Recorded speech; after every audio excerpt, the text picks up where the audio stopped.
We're doing great.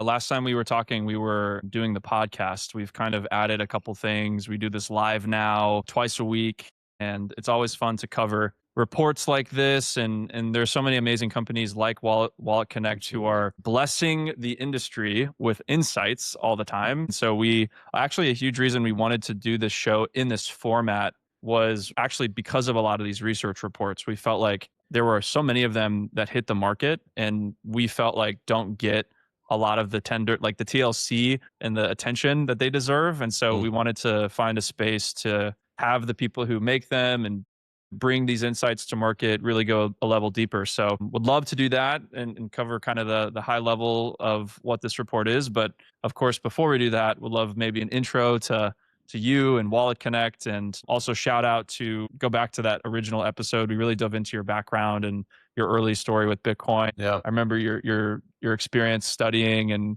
you got your master's in what again? What was it? I'm forgetting. It was really interesting. It was in well, it was economics, specifically around like the history of monetary systems. That's the bit of my brain that got hooked. There you go. And you have been hooked ever since. It seems like. Give us the quick intro, and we can dive into the current state of Wallet Connect. Yeah, so I'm Jess Houlgrave. I'm CEO at WalletConnect. I've been now with the company for coming up to 3 years. I have a background across payments, economics a long time ago, more traditional finance. I've been kind of in and around crypto for more than 10 years now, which probably explains the gray hair. At WalletConnect, we're basically a network of apps and wallets. So we have about 700 different wallets on the network. Those vary from the retail consumer wallets that people use, like MetaMask or Trust Wallet, for example, all the way through to more institutional offerings, Fireblocks, BitGo, etc. And then on the other side of the network, we have about 80,000 applications. And an application can be a merchant for a payments acceptance. It can be a trading platform, a game, or pretty much anything else. And we basically provide this communications and connectivity layer that allow those participants to interact with each other. Last year, it resulted in about $400 billion of value moving around the network. We get to work with all chains, all different ecosystems, which is one of the real pleasures. And because of this kind of network, we see so much interesting data about what is happening for real, not just what people say is happening, but actually really granular. We also have this great community that we use for research. And as I said, get to partner with so many different people.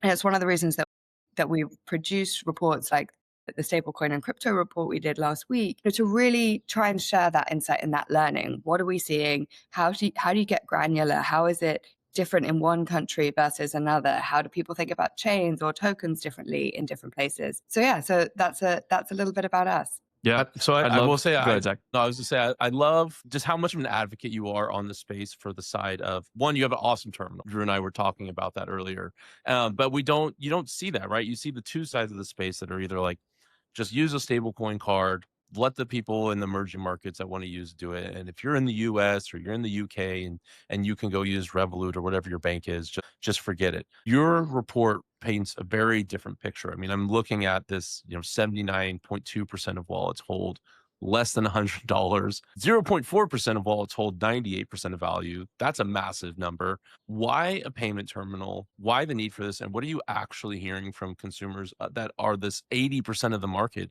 that have less than $100 in the market in their wallets? So your first question, why a terminal? I really believe that all value movement is going to move on chain at some point. It's going to take us a while because there's so much existing infrastructure. I think it's a kind of an inevitability. This technology just makes sense. It is so efficient. It is so quick. It's so useful, actually, from a compliance perspective. People underestimate it and actually think it's problematic. But I think as the regulator become smarter, as we all understand a little bit more, and as we build the right tooling, it gives us way more than we've ever had before with the existing financial infrastructure. So I think there's a bit of an inevitability about it.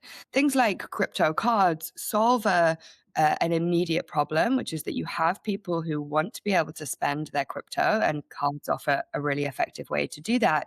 But there's two issues. One is cards aren't accepted everywhere, or that card fees are really high. I spent the beautiful privilege of spending about a month in Africa last year. And if I try and pay with a card there, I would get charged an extra 5 to 8%. So that penalizes Wow. people who are trying to use cards. And the reason that that happens is because the merchants pay such high fees on card transactions. So whilst these crypto cards solve the problem for the end user of how do I spend my crypto, doesn't solve the problem for the merchant of how do I have low cost effective payments? Because if I'm a local business running on pretty tight margins, 2-3% of a transaction just goes to a card company is an awful lot.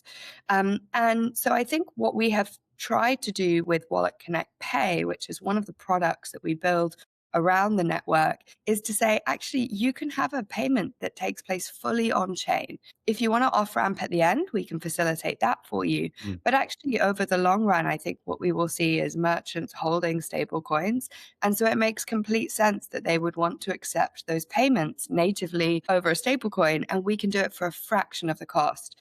So when we partnered with Ingenico, they have about 40 million terminals globally. They work all over the world, everywhere from airports to cafes to restaurants and all sorts of things in between. It was an amazing opportunity for us to work with such an established player to bring real on-chain payments to life. So that's been awesome. Off the back of that, really, we've partnered with many others. So it's not just terminals. We do e-commerce, pay by link, kind of form factor is omni-channel. But this idea of me being able to go and pay, I have a beach restaurant down here that accepts crypto, and I just love it because I go, I pay wallet, and that's the payment system of tomorrow. We did see, speaking of the beach example here, we might as well pull up this demo. This was great. So this is you actually like showing and walking through the user experience of how this actually works. So you're using, it looks like a safe wallet here, scanning a QR code. Yeah. SafePal. Are you at this destination right now at the beach? You look sun-kissed, and is this where you currently are? This sounds lovely. Far. Not far. This is great. We need to be contracted to come out and do these videos, so we have an excuse to go wherever you are. I think it'd be cool to do do a video where you go to a random city and you're like you ever seen like Yes Theory? Well, like you have to survive on $100 a day. Hey, you have to survive on $500 this week, and you can only go to places that accept stable coins as payments, and you have to go hunt every single place down. Drew, there we go. There's our next one. If I can go out. I mean, if we're deployed wherever she was here, then I'm in. I always wonder though, this it's almost like a chicken and the egg conversation. It's like people are like, oh, merchants don't want to accept stable coins because consumers don't have them. It's like, well, but are consumers not paying with stable coins because the merchants don't accept them? And so which one do you think we need to focus on coming first? Payments is so interesting because there is so much that is chicken and egg about them. And actually, even sometimes once you make a payment method available to end users, they don't use it because maybe the user experience is bad. So you might have someone who's got stable coins and a place that wants to accept them, but the end user experience is so bad. It's one of the stats that came out in our report. About 76% of people who have tried to make a crypto payment have abandoned that process because gas fees, all of this kind of user friction. So there's so many parts of that chain that you have to address. I think there's a couple of things that give me confidence here. So the fact that crypto-backed cards are growing so fast, for me, is real evidence that people want to be able to spend their crypto. The card is a really useful form factor for them to be able to do that very, very quickly without changing too much behavior. And so that for me is a really strong data point. People actually do want to be able to spend their crypto. The second thing is, and this whole thing of like how many people actually hold stable coins, I think we're going to see that drastically change over the next 18 months. More and more banks, more and more neobanks are issuing wallets alongside retail bank accounts. That will be where a lot of people will hold their crypto assets and their stable coins, and they want to be able to do things with them. They'll be wanting to pay with them. They may even not know that it's a stable coin under the hood, in the way that most people don't know the difference between the digital cash balance that sits in their banking app versus real cash in the bank.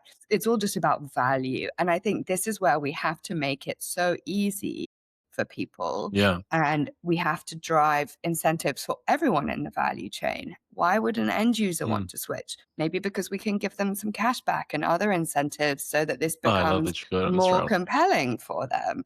Why does the merchant want to switch? Well, you got to make it really easy, first of all, because they're not crypto experts. So they don't want to go around having to learn about chains and tokens and all this sort of stuff. So you got to make it super easy for them. And then you've got to make it compelling. Is it cheaper? Do they get settled much faster? And so you have to kind of address all of these different participants. And I think that, as you say, it's definitely chicken and egg, but we're seeing such strong momentum that, Mm. I think that it's kind of taking off. So I think it will come. I've thought a lot about this. We're just seeing this massive rise, at least in where I live, with dual pricing. You go to checkout, and if you're paying with a credit card, you're paying 4% as the consumer, or if you pay with cash. I just don't carry cash. I'm not gonna, go get up at my table and go find cash. But I do wonder if I was presented with the option of pay with stable coins, and then now I just have to do a quick on ramp, and then I could pay there, and it's 4% less, or you're getting cash back. Or I think of the Starbucks model, even where you're getting additional points when you're spending through their platform. It just really begs the question for me: what would consumers do when presented with that option? And I think this is my favorite anecdote about new payment methods for consumers. I'm from the UK originally, and I always go back to UK open banking, which 10 years ago was promised to be this amazing new payment method. Everyone was going to use it because it was going to be such low cost to merchants. And today it's less than 1% of commerce payments in the UK. And why? I think it's these two things. Number one, the user experience is a little scary. Kind of says connect your bank account, which is Yeah. something that feels a bit unfamiliar to people. And you have to kind of do this switching. I go into my app, I go back to the other app, etc.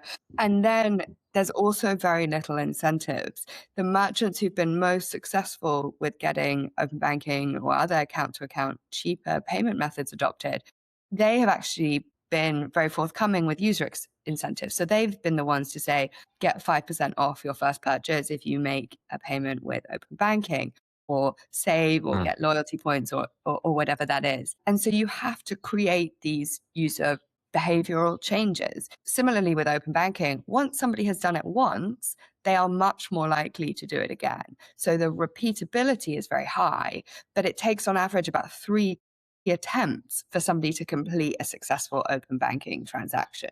And I think we're in this kind of parallel with crypto right now, where the user experience in many cases is still really poor. That's one of the reasons that we've focused so much on a great user experience for WalletConnect Pay. It's a single scan and click pay, or it's tap your phone and click pay.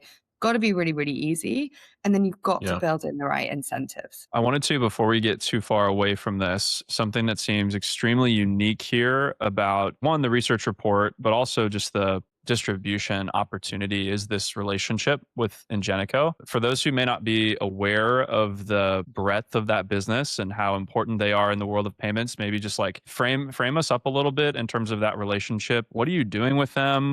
Why is that so important? I feel like this is kind of an example that could replicate many, many, many times with other partners like them. I'm looking at the report here actually, and they say the role of payments infrastructure providers, being Ingenico here, is to absorb complexity so the consumer gets choice and the merchant gets simplicity. Speak a little bit to this. I think the Ingenico relationship is really cool. Ingenico are one of the biggest hardware payments companies in the world. They have about 40 million devices globally in shops, restaurants, bars, petrol stations, all sorts of things. And we actually started working with them back in about February of 2025. So this relationship has been going on for a really long time. One thing that they are real experts in is in-store user experience. How do I make that fast, efficient, delightful to the end user? It's very different from e-commerce, because if I'm buying something online, there's no one waiting behind me to order their coffee and getting frustrated that it's taking me too long. So you have a very different set of challenges when you're talking about in-store payments at the physical checkout versus what you have through an e-commerce environment. You also have a lot less real estate. So I'm doing a big desktop e-commerce checkout. I can collect compliance information. I can do all sorts of things that really, really hard to do on a device. What we worked with them on is how do we iterate this to get to a really delightful user experience? So we looked at all the problems that exist out there, needing gas tokens, the speed at which these transactions take place, abstracting away the fact that you might have PYUSD on Solana and somebody else might have, something complete EURC on Base.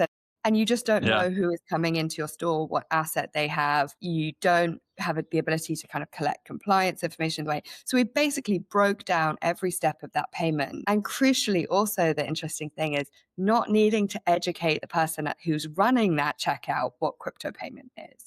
If you have to tell, maybe it's okay if you're a sole trader and you're really interested in crypto, you can kind of get it. But there's no way that Starbucks wants to educate all of their baristas what a crypto payment is and all the things that can go wrong and how to help their customers make a payment. It just doesn't happen. So we had this really, really high bar that it's got to be one click, really fast, really compliant, really easy, and where we can get this drop-off rate much, much lower, because it's absolutely useless if 70% of people who've tried to make a crypto payment just can't.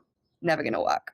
This leads a little bit into, and you mentioned this at the top of some of the answers that you were giving around cards as a transition mechanism to actually solve for a lot of these issues. And this was something that you broke down really simply here. Cards as a bridge. Maybe we can walk through this and then how, because Ingenico you mentioned is really well known, distributed on the hardware side in a lot of these coffee shops or retail merchants, companies of all kinds. I mean, Ingenico, I believe, is when you go to Walmart, I think the largest retail company in the world from a profit or revenue standpoint, I think they're using Ingenico. Don't quote me on that, but like they're everywhere is the point. And how do you see cards as a key way to, because the use case that you demoed was a more of a wallet use case where you were scanning a QR code. There wasn't actually a card involved. Personally, way more bullish on the card use case for actually making the frictionlessness happen. You go into this a little bit. Maybe you can speak to that. Yeah. So I think what cards have done really well is say, you as the user can keep your assets on chain and we will manage all of the rest for you. So for the merchant, they don't need to know anything different. They don't know that actually it was stablecoins in a wallet versus dollars in a bank account that was the funding source for that transaction. It means as the end user, you just have, instead of pointing a card to your bank account, you're basically pointing it to a stablecoin wallet. But what happens with the flow of funds is that those assets come off chain really quickly. They move through these traditional rails and the merchant receives fiat. It's great, but it doesn't necessarily solve the merchant side issue. Great for consumers, but for merchants, they get settled on the same timeline and they also pay the same card-based transaction fees that they do today. And this is why a lot of merchants and their payments partners are actually really interested in moving away from cards, because everybody is searching for those few extra basis points on their payment flows, because that's what helps their margin. That's why I think for me, cards are a little bit transitionary, because they work really well, but they don't work for everybody. The stablecoin card hasn't solved all of the problems that exist today, especially on the merchant side. You make a really good point though, which is, again, this user experience has to be great. And in some places in the world, the QR code is a really familiar form factor. Yep. People are used to opening up an application or just using their camera to scan a QR code. If you go to Southeast Asia, that's the predominant kind of payment interaction. But it's not the interaction everywhere. Obviously in the US, certainly here in the EU, this like tap functionality is what everybody is used to. It's so delightful.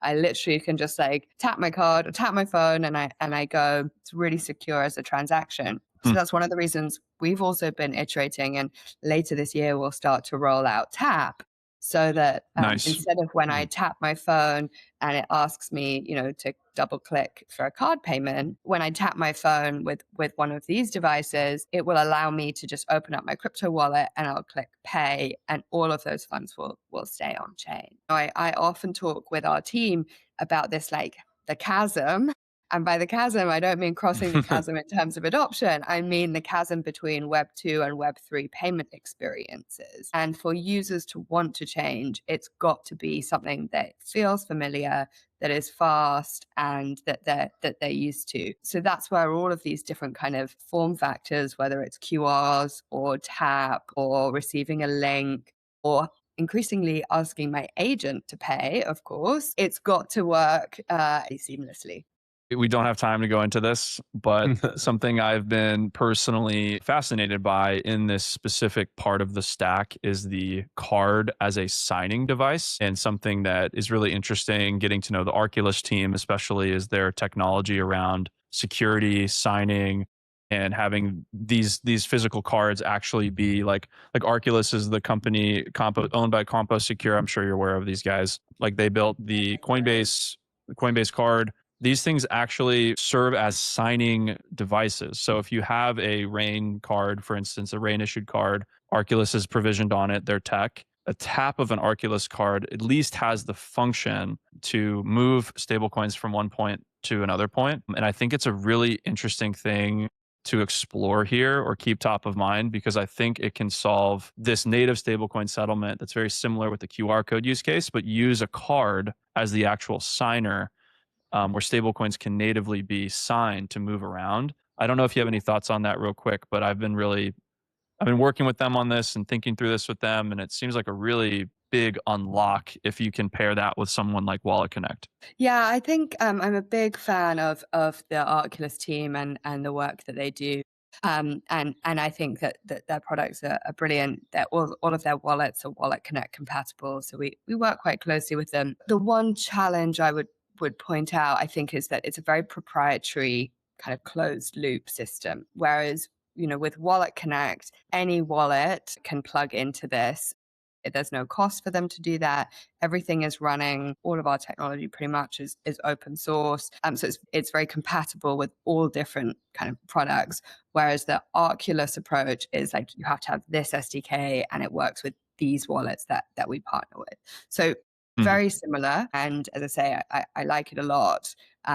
Just a slightly different approach there. Yeah, it feels more closed or on a case by case basis versus open. That's interesting. Zach, any final? I know I've been controlling the narrative. No, I can't help myself. I got the first half. I guess the biggest thing the question that kind of like keeps me up at night in this next era is like, how do we get more stable coins and wallets that people are going and willing to use at point of sale, at checkout? What do those experiences look like? How similar but different are they going to feel? We talk a lot with people building in the tokenized equity space and how they're very set on that people want trading experiences alongside custodying their funds with yield baked in, and they kind of want all this one-stop shop. And I don't know where I land, but I would ask you, what do you look for? We saw in that video using the safe wallet. Like, what do you look for in these experiences, and that maybe how similar are they to your banking experience, but in what ways are they different? So I think probably one of the most interesting changes, I guess, in the wallet landscape over the last few years has been people really starting to understand their customers much more deeply. This is a little bit of a kind of oversimplification, but I think for quite a while we had 30 different mobile crypto wallets. Kind of all looked the same. They had a different color scheme, but they all had exactly the same functionality. And, I picked the orange one or the purple one, but otherwise I kind of got the same thing. Now I think that space has become much more mature, and the way that people are building wallets is with much more consideration to who is my niche customer here? And especially as you start to see banks, neobanks, and wallets all kind of converge and compete to own that customer, they've got to do something really good in order to keep people. So I think the wallets that know their customer really well, am I going for the pro person who wants all of that yield and to be able to do all this other complex stuff? Or am I just going for the person who is in a country where they don't want to hold their local currency? They want to hold a USD balance. They want to send it to friends and family. They want to feel really safe, really secure. All of this investment type activity is scary for them. And then you end up with something like the Opera Mini Pay wallet, what a beautiful wallet. It works, Mm. it's seamless. People don't need to understand crypto to use it. It is just like, it's so brilliantly designed for this emerging markets novice crypto holder because they really understand their market. So I think it's all about these wallet builders, the product managers there deeply knowing their customer and building something that is Product suitable managers for like Charles from MiniPay. Shout out to Charles. I think he was one of Yeah, our early guests too. I don't he know if he's. was. I'm assuming he's still there, but He shout out to is. him. He's I don't done know a if very that's who good job. you're. I don't know if that's who you're thinking when you say that, but he Yeah. is definitely an amazing builder and definitely behind MiniPay in many ways. It's a I good would Yeah. wallet. love when we're just like brainstorming content ideas here. Like would have to take find people, no stablecoin experience, sit them down on board to 5 wallets and have to go pick their one and then go use it at point of sale. Same day, cold start. I think that'd just be interesting data to find out like, hey, what do people actually value in an experience? So I don't know, Drew, maybe we're gonna have to go deeper down this like practical, this type of media.